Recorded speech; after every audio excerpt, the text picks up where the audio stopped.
विधानसभा चुनाव में इस बार राजनीति की तरफ युवाओं का रुझान भी बढ़ा है। विधानसभा चुनाव में देहरा सीट से कुल 12 प्रत्याशी मैदान में उतरे हैं, जिनमें से 2 प्रत्याशी 25 और 26 साल के हैं।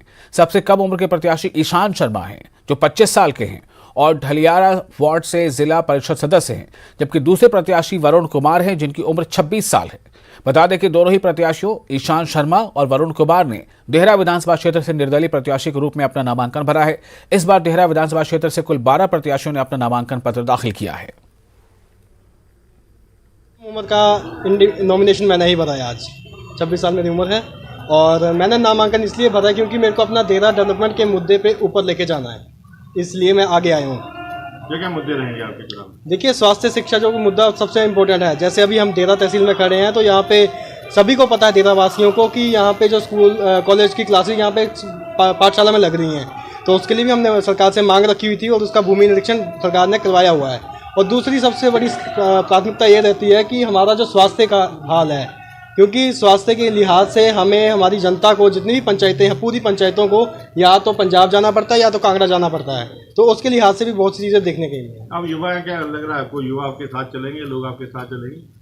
देखिए, युवाओं के जोश ने मुझे यहाँ तक पहुँचा के रखा है आज, क्योंकि मैंने कभी सोचा नहीं था, ना तो मैं बाढ़ पहुँचता, ना मैं कोई प्रधान था।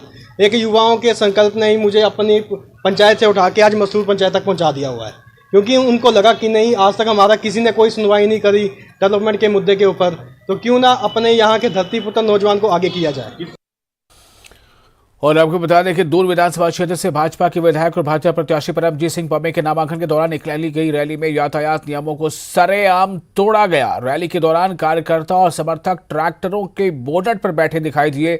इस दौरान बाइक पर भी बिना हेलमेट 3-3 लोग नजर आए। इसके अलावा रैली में लोग बड़े बड़े स्पीकर से जोर जोर से गाने बजाए जा रहे थे, जिसकी वजह से आम लोगों को उस दौरान खासी परेशानियों का सामना करना पड़ा।